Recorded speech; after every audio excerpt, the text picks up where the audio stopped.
Hello viewers, welcome to my channel Lakshmi's culinary. আজকে আমি পাকা কাঁঠাল কিভাবে দীর্ঘদিনের জন্য সংরক্ষণ করা যায় সেই রেসিপি নিয়ে হাজির হয়েছি। আর দীর্ঘদিন সংরক্ষণ করার পরও এর স্বাদ ও গন্ধ থাকবে অটুট। দুটি পদ্ধতিতে পাকা কাঁঠাল সংরক্ষণ করে দেখাবো। চলুন তাহলে পদ্ধতিটি দেখে নেওয়া যাক। প্রথমে কাঁঠালের কুশগুলো যতটা সম্ভব খুব আলতো হাতে সংগ্রহ করে নেব। কাঁঠালের কুশগুলো আলতো হাতে না ওঠালে কুশগুলোতে আঙুলের দাগ পড়ে যাবে, তাতে কুশগুলো দেখতে খুব একটা ভালো লাগবে না। কাঁঠালের কুশে লেগে থাকা পাতলা পর্দাগুলো ফেলে দিতে হবে। কাঁঠালের কুশগুলো সংগ্রহ করা হয়ে গেলে এবার প্রতিটি কাঁঠালের কুশের যেদিকে কিছুটা বুটার মতো থাকে সেই দিক ছুরির সাহায্যে কেটে নেব, তাতে কুশগুলো দেখতে ভালো লাগবে এবং ভেতরের বিচি সংগ্রহ করতে সুবিধা হবে। এবার ছুরির সাহায্যে কাঁঠালের যে কোনো একদিকে কিছুটা কেটে নিয়ে তাতে ভেতরের বিচি এবং পর্দা বের করে নিয়ে আসব।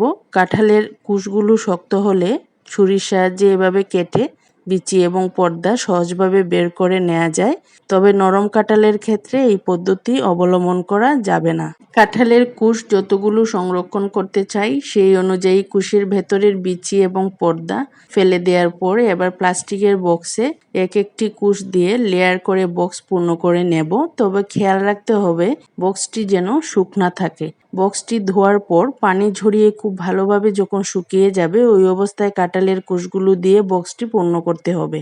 এবার বক্সটির ঢাকনা দিয়ে আটকে নেব।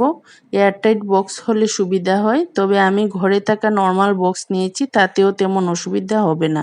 এবার পলিথিনের ভেতর বক্সটি রেখে বক্সের চারপাশ দিয়ে পলিথিনটি মুড়িয়ে নেব, তারপর স্কচ টেপ বা সেলো টেপ দিয়ে বক্সটি সিল করে দিতে হবে। তাতে বক্সটি ডিপ ফ্রিজে রাখলে কাঁঠালের গন্ধ ডিপ ফ্রিজে ছড়িয়ে পড়ার সম্ভাবনা থাকে না।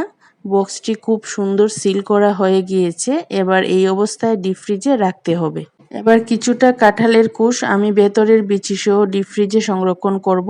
আবার নরম কুশের কাঁঠালের ক্ষেত্রে এই পদ্ধতিটি অবলম্বন করে কুশগুলো সংরক্ষণ করা যাবে। ঘরে থাকা আইসক্রিমের একটি বক্সে কুশগুলো লেয়ার করে বক্সটি পূর্ণ করে নিয়েছি, তবে বক্সটি অবশ্যই ভেজা যেন না থাকে সেই দিকে খেয়াল রাখতে হবে।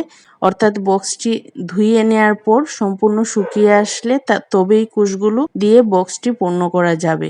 বক্সটি কাঁঠালের কুশে সম্পূর্ণ পূর্ণ করে নিয়ে ঢাকনা দিয়ে বক্সটি আটকে নেব, তারপর পূর্বের মতো পলিথিনে বক্সটি রেখে একই পদ্ধতিতে বক্সটি সিল করে নেব।